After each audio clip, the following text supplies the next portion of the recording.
Hello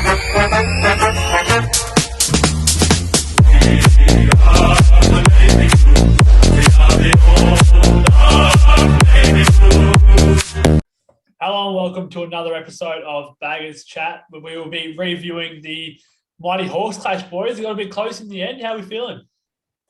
Very happy. Very happy. Relieved to take the 4 points, that's for sure.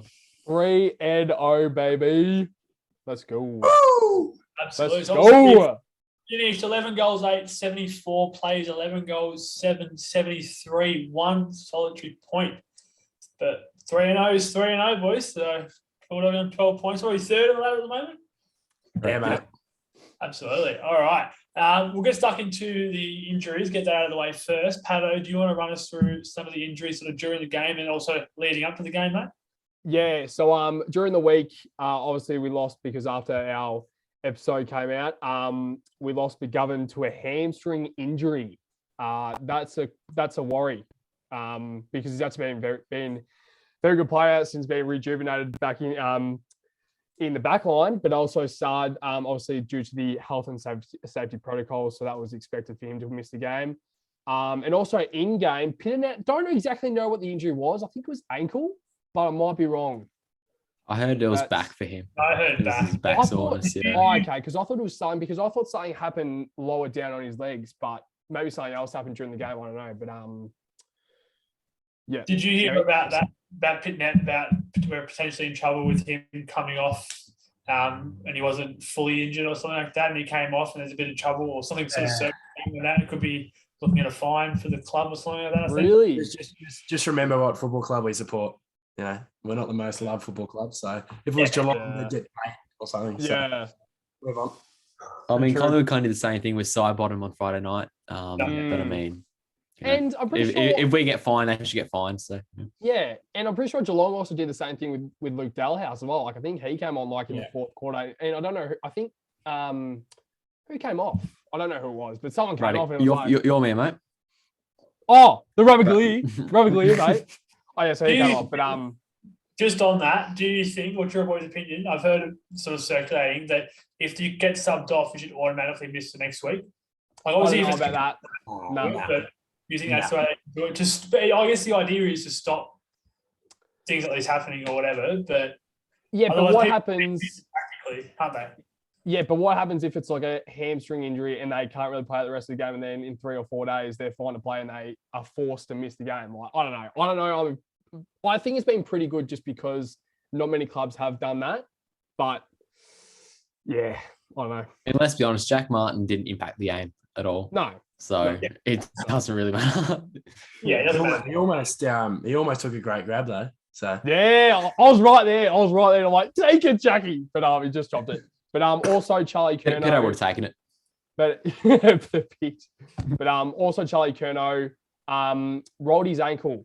So that's was promising to hear that it was just a roll, because I was just there, and as soon as it happened, I'm like, shit, because he was like limping. But then he spoke after the game to Sarah Jones on Fox Footy, and he seemed fine. He seemed like he just rolled his ankle, so that's promising. But obviously, we'll hear more from the club during the week. Absolutely, mate. Well done. Thanks for that. What was, just on that, what is your opinion on Martin being medical sub in the first place? Did you like it? I don't know. We all kind of spoke about it during the week, during the preview, that we all thought that Jack Martin would slot straight in back into the side. But I wasn't too much of a fan of it, just because I think he probably should be in the side over Zach Fisher. But I think it's probably a good thing also that he is medical sub, because obviously the side, obviously Vossi didn't see him actually being in the side. But what's your thoughts on it, Duff? Yeah, I think it's good. I think I don't really think his form at the back end of last year and the start of this year deserves a spot straight in the side, to be honest with you. I know he's one of those players that isn't, his position's half forward. It's a tough game. It's a tough spot to have a 4-quarter game. He's in bursts and stuff like that. But it doesn't warrant a start, like a best 22. Guys like Setterfield, O'Brien have been much better at the start of this year. And Fisher's is a tough one, because I think he still adds something to our team, but it's just a matter of what his role is. There you go, mate. Speech. Yeah, I mean, I thought he should have been in a 22, but I mean, yeah, it is interesting to have a guy like that, be that 23rd man. I personally wouldn't have done that, but I mean, it didn't really matter in the end. So yeah, I guess we'll see what happens next week. Exactly right. And just on that as well, our VFL, we ended up smashing Box Hill in the VFL, and there's a lot of players that pressed quite a bit. Luke Parks. And then Paddy Dow, a couple of good goals, one from 40, one from 50, 55-ish on the run. Motlop kicked 4, 5, something like that. So, yeah, a few players that impressed outstandingly. So, obviously, a very ugly win, getting past the Brave Hawthorn. Were we worried? Like, we said it against the Doggies. I wasn't too worried against the Doggies. I thought we would hold up, like, sort of always quietly confident. I was definitely worried against the Hawks. I rocked up at half-time because I was doing something else before. Rocked up at half-time. I think I saw 2 goals, It's the whole time I was there. And I just saw an onslaught from Hawthorn. Were you worried at all, Ethan? Oh, 100%. 100%. I think it was a bit of nervousness around the group, all around the ground, just with ball in hand. And we looked tired in the third quarter, really tired in the third quarter. I backed him in. I'm going to back him in all the time. But Jesus Christ, that was nervous stuff. You're sitting in the chair and you're saying Hawthorn, and then guys like Tom Mitchell are shanking kicks that are going through, and it's just like, oh, fuck. But it was nervous, but I think we need those wins. I agree. And then also, I sort of got there just before this, but Harry Mackay's mark, it was a non-mark because it was touched by Harry Mackay. I don't know. And then they had one exactly the same, but it was paid a mark. I'm not going to bag the umpires out down the other end. But yeah, I think it sort of changes from there as well. If he kicks that goal, who knows what happens. The momentum, it's a strange thing. It's a funny thing. So who knows what would have happened. But yeah, I agree. Pato? Yeah, I was absolutely shitting myself, boys. Absolutely shitting myself. I think when Jack Gunson kicked that goal, I actually thought, I generally thought that we would have just stopped. I just thought that they would just run over the top of us. But that's what we would have done last year. But I think that's just the new Carlton. We just kept fighting. Like we obviously that was nowhere near our best footy, but it's just so promising that they just kept on fighting. Like players, like a lot of players weren't really on their game, but they still just tried. Like even Zach Williams, like a lot of people were absolutely giving him shit, but you could tell that he still wanted to try and get his side over the line. But it's just it's good to see the side just uniting as one and just getting the 1-point win over the Hawthorn Hawks, which is good. Absolutely, mate. Especially, obviously, you were worried. You would have been worried when we were up by 6 goals or whatever. So, well, interesting speaking on that because I don't know what it is with us against the Hawks, but it's more of a trend rather than a stat. But obviously, we're up by 41 points on the weekend, and by 1 point. 2 years ago, we're up by 5 goals and we lost by 5 goals, and the year before, we're up by 6 goals and we lost again. So I don't know what it is against the Hawks recently, but we keep getting big leads and absolutely squandering it. So it's a bit concerning, especially when we've got the lowest percentage in the top 8 and we've had chances in all 3 games to put teams away and get some decent percentage booster. So obviously it's very good with 3-0, but yeah, definitely a lot to work on. Yeah, no, I agree. And just on that, our percentage is 115, I think, at the moment, something like that. So it's not too great. I mean, we're still, third, so it's always ideal when you keep winning games. Percentage doesn't matter, but yeah, I think that's an opportunity against Gold Coast. Obviously, they're a good young side, but I think we need to be able to put away a team, which is Gold Coast play one of the teams that we should be able to do it against. No disrespect. So hopefully we get a big win there. Pato, do you want to take us through the the key players from your end, mate? Yeah, so I think probably one of the main headlines out of that game was definitely our leaders just leading from the front. Just in a name like obviously our captain and our 2 vice captains as well, Paddy Cripps, but also Sam Walsh and Jacob Wiedering. Jacob Wiedering, that mark at the end, dare I say it, that was because I think Fox Footy even said Jacob Wiedering used star, try to reenact the Leo Barry star, but just terrific because you could once again they just every single one of them. But I didn't even mention him just then, but Sam Doherty Oh my God. How good David was Barker he? medalist. How good was he? Like, literally, I think we're actually forgetting, like, I mean, obviously now we can look at it in such a positive look, but he had cancer last year. Like, this guy had cancer. And all of a sudden, he's probably in his best form right now. Well, I've never seen him 100%. play. I've never seen him play that good, ever. But it's just awesome. It's really good. Really good. Yeah, absolutely, mate. Yeah, it was great to see. Anyone else want to run through or want to go through any of the stats? Obviously, Cripper 31 disposals and a goal, which is very impressive. Did you feel, I don't know, 31 disposals is definitely a solid effort. Was it a Cripper game of like usual? I don't know. Obviously, I only saw half, so I want your guys' opinion. Pato, we'll go with you first then. Was it a typical Cripper game for you?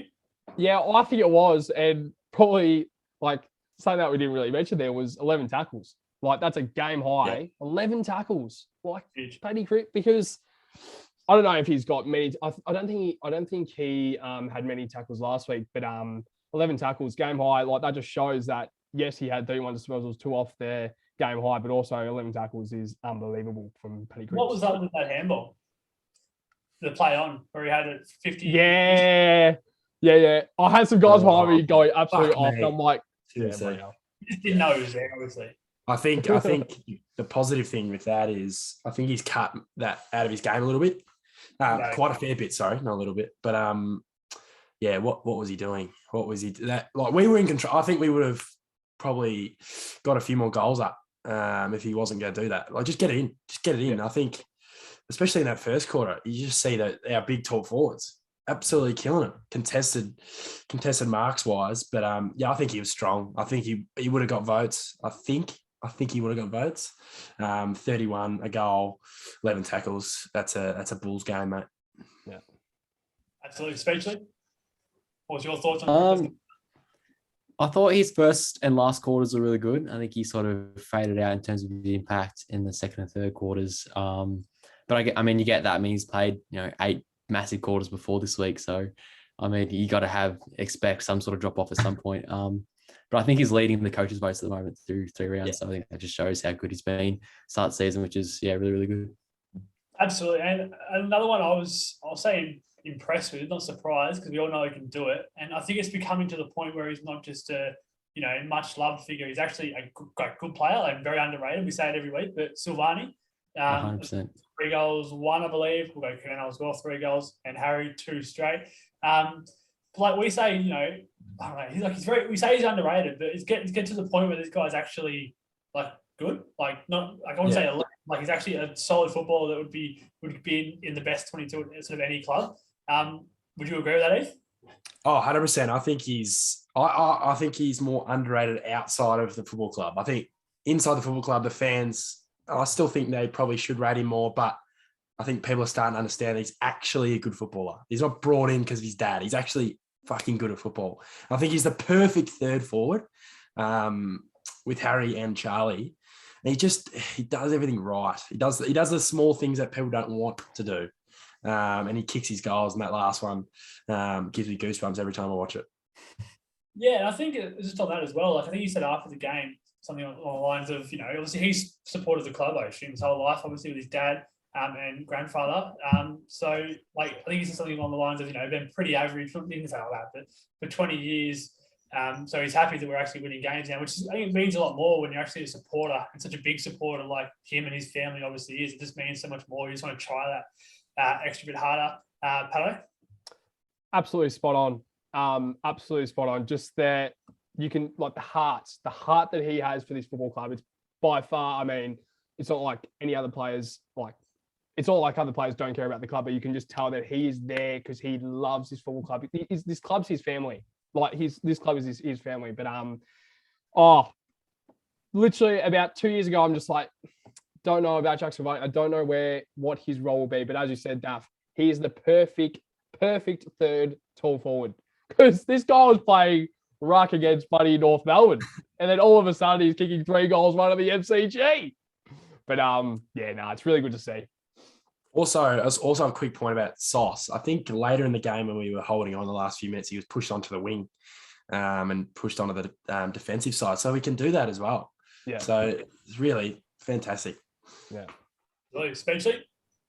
Yeah, I think to me personally, I know the stats disagree, but I think Sauce was our best player on the weekend. I think even when we were out of the game, we're getting beaten. A lot of guys were not giving up, but like in that I don't know how to describe it, but he was always running. He was always making options. He was always working his ass off to every contest, even when the game was a bit flat. He was the one guy that I thought was just still giving 110% no matter what was happening in terms of the game. So for me, he was our best.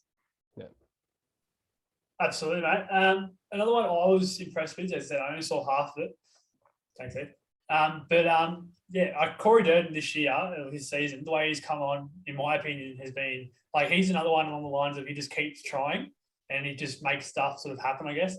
And obviously, I think Durden and then always one each. One goal is solid enough. It's not huge, but I think there's some little things he does as well. Ethan, what was your thoughts on the small forwards, mate?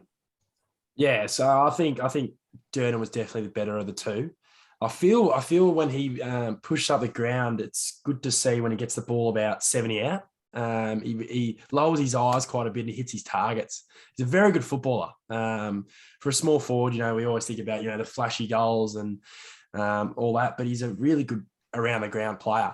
I love Owies as well, but I think Durden's that special, something special about him. And I think we'll be pairing him up with Mollop very soon because I think he's pushing for selection. Yeah, absolutely. He played very well.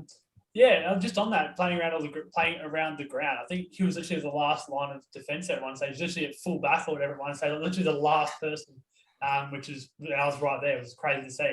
Pato? Yeah, like I'm pretty sure like he got a disposal on Moore, and I'm like, what's he doing down there? Moore's body up the other side of the ground, but Corey Durden. We were calling for him to maybe play a bit more last year, but it's just so good that he's actually now really starting to.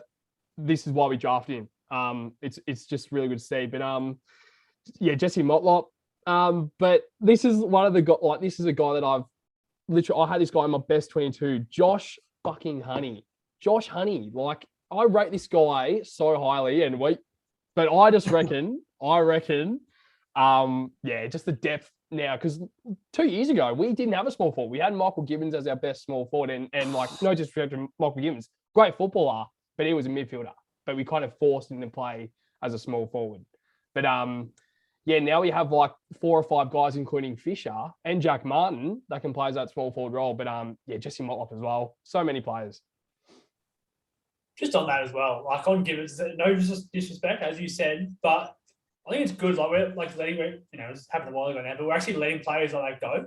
Like players that were fringe, like we're saying, like they're fringe, they're not here, sort of thing. You know what I mean? Yeah. Like solid PFL player, won his awards, whatever he did, but we're letting them go. I think it's great to see. And then players that are fringe with a bit of potential, maybe a bit younger, where maybe like a Setterfield potential, we're actually progressing them through, which is good to see, especially. Yeah, I mean, I completely agree with that point. I think that a lot of the guys on our list now, even though they're not playing in the 22, they're best 22 potential. I think like even guys like Dow, like they're probably not best 22, but they're killing it in the twos at the moment. That they can be that 20 in that 22 and not look out of place. I wouldn't have thought so. I think that's probably a really positive at the moment. The strength of our list outside of the top 22 or 23.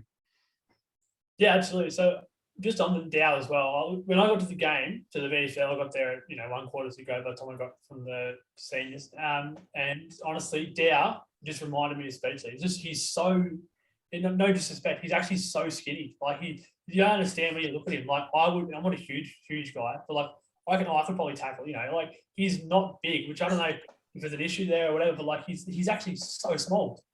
He's not short, but he's just very skinny. Yeah, I think over the off season he had a bit of he kind of just wanted to like not saying that he was overweight for his actual position, but kind of just using that speed and just thought, no, I'm not saying that he's like Paddy Dow's one of the fittest players at the club, but I'm just saying like also the Paddy Cripps, like just losing a little bit of weight so he can really get that speed into his game.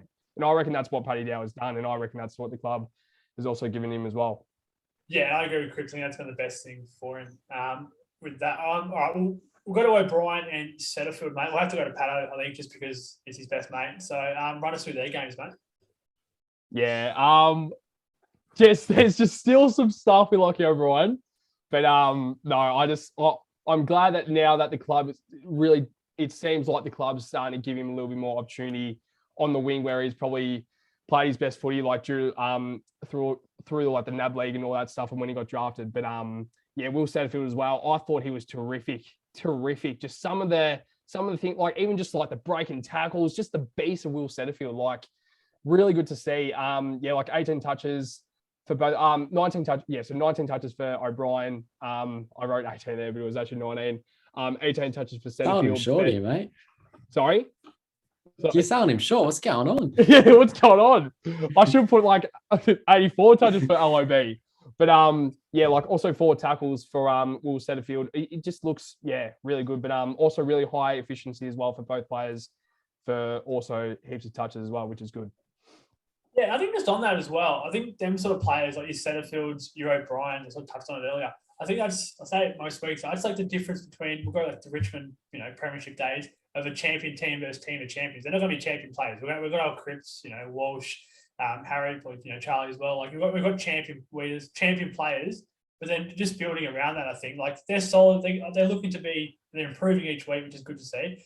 They're looking to be, if they keep going, solid enough players that you can sort of build around. If that makes sense. Ethan, what's your thoughts on it, mate? I thought both of them were great. I think they've been great at the start of the year. I think backing him in, I think Vossi's done well by, I think what he was saying when he first got there was starting from scratch. We're not talking about past form of last year. He wants to build his side how he likes it. And I think those two have been great. I think Setterfield was fantastic on the weekend. You don't need him to do the Crip stuff. I think that's the problem with like what we were thinking, like myself included. We thought, we got a second Cripps. We don't need a second Cripps. You just need pieces of the puzzle doing their role. He's good with the handball chains. He's hitting targets on the weekend. And Lockie O'Brien, I think, has been fantastic. I know he makes mistakes. We all go, Lockie, but geez, he can kick a ball. He can really kick a ball. Like I think people they don't talk about it. It pisses me off a little bit. But no, he was good. Does his role, and he's in a side that's 3-0, and he's keeping his spot. So good on him. Absolutely, especially.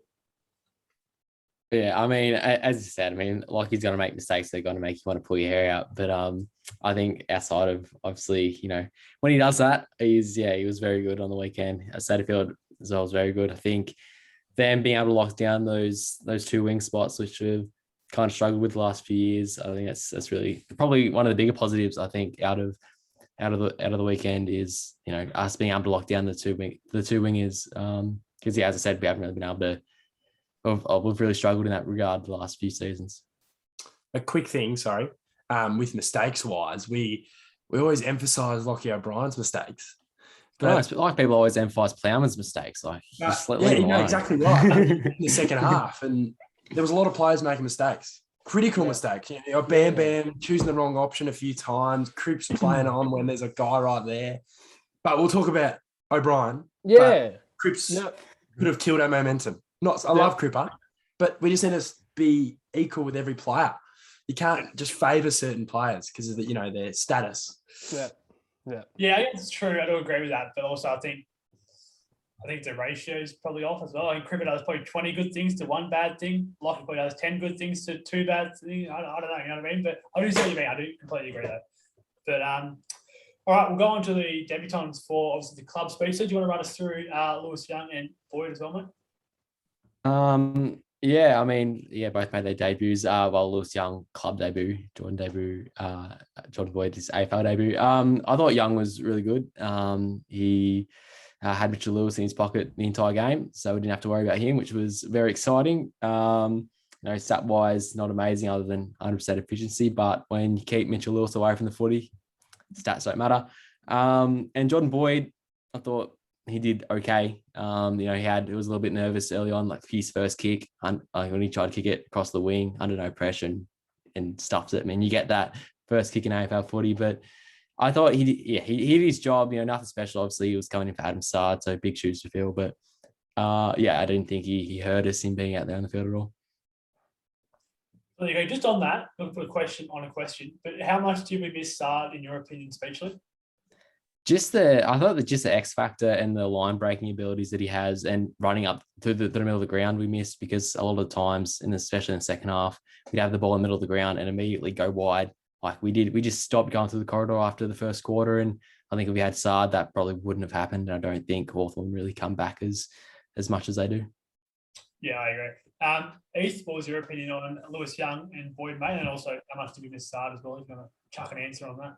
Yeah, so I'll start off with Lewis Young. I thought he was absolutely superb. I think,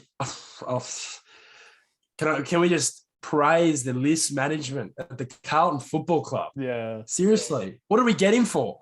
We traded Sam Krzyzewski, who I'm not even going to talk about that guy anymore. But Lewis Young, mate. Yeah. I feel bad because I think in the long run this season, he will be over Omac, in my opinion. But yeah, Jordan Boyd, first game of footy at the G. I rate him. I think he's a little, he's a smoky. So we got him in the mid-season draft last year, so it's no risk picking him up, and he's done pretty well. Also, mate, how much do we miss Sardi? I think, I agree with Jack. I think his penetration with ball is massive. I think a lot of our entries later in the game, especially in the second half, are very shallow. So Hawthorn were getting it out really quickly, and it ended up in a lot of counterattacks. But yeah, Sardi gets it in deep. Obviously, we need him. He's got that X factor. So hopefully he's back and raring to go this week. I'm sure he will be. Pato? Yeah, I think Lewis Young was absolutely fantastic, as Duff and Speech said. 100% in efficiency. Wowee. Terrific, isn't it? But I